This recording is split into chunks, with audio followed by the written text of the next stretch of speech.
Welcome back to As the Credits Roll, where we dive into the worlds of PSVR2 games, after we've squeezed every last drop of content out of them. Today we are strapping ourselves into the roller coaster from hell, the Dark Pictures, Switchback VR. This PSVR2 horror shooter from Supermassive Games is the title that asks, how many jump scares does it take before you start questioning your life choices? But first, let's rewind to March 2023.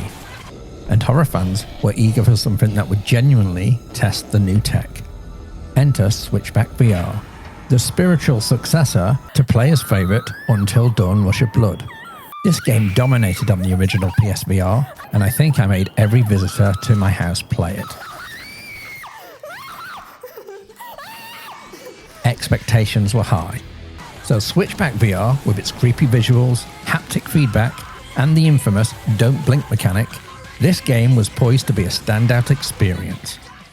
Nothing could go wrong, or could it? We hope you enjoy your journey. The ups and downs of patched games.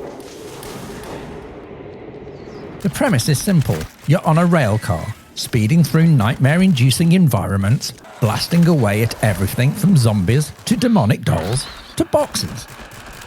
At its core, this is an on-rails arcade shooter with a horror twist. But what really sets this title apart is the unique use of the PSVR2's tech. The eye tracking feature introduces the terrifying don't blink mechanic. If you blink and close your eyes, you'll see enemies creep closer, channeling Doctor Who vibes. It's a standout feature that's exhilarating, profoundly unsettling, and not used nearly enough. The shooting mechanics are smooth and responsive, with the adaptive triggers giving each weapon a distinct feel. You'll start with basic pistols, but crates scattered throughout the levels reward you with shotguns, SMGs, and more, until you inevitably run out of ammo and scramble back to your trusty handguns. It's classic arcade shooting. At launch, the game looked like it was rendered on a toaster. Textures flat enough to iron your shirt on, and visual glitches.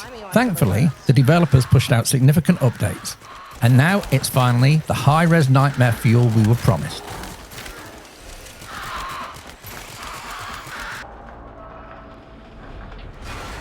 The environments from ghost ships to cursed forests feel more immersive, especially with the added 3D audio.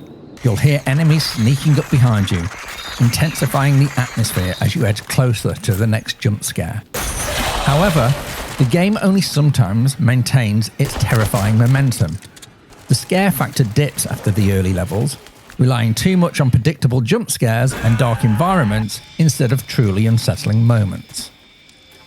But what Switchback nails is the balance between power and vulnerability.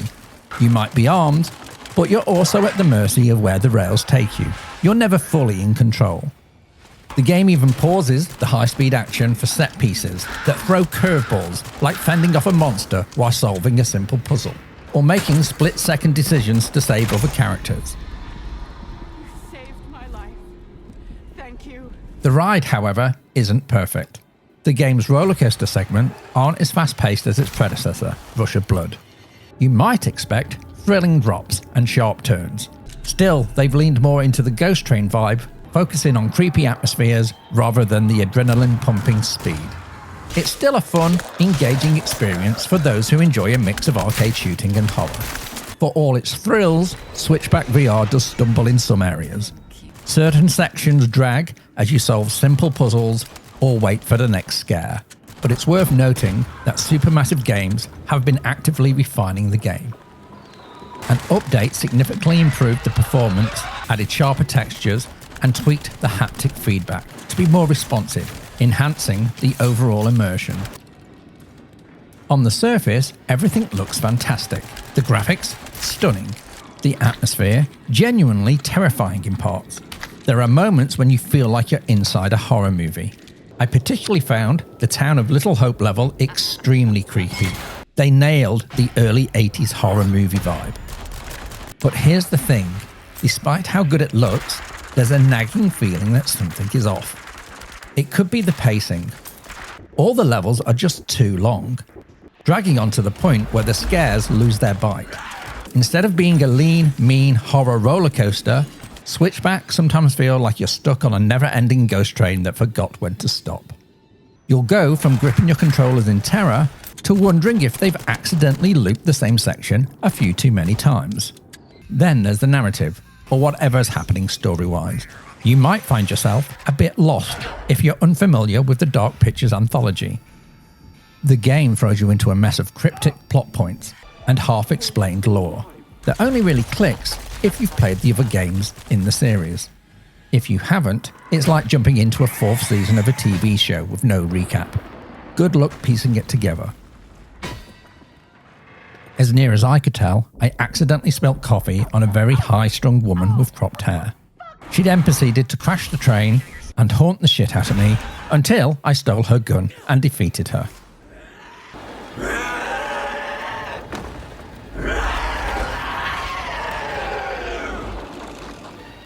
Switchback VR rolled out a free update, Horde Mode. When you thought the terror train had reached its final stop, it hadn't. Instead of ploughing through long levels, you're stuck in claustrophobic arenas, facing endless waves of enemies. Because Supermassive Games apparently heard we wanted more dolls, demons, and vomiting zombies.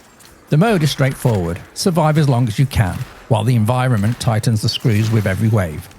Ammo management becomes critical as you frantically reload and pray that your last shotgun shell is enough to drop that charging zombie. It's a fun, bite-sized experience compared to the main campaign.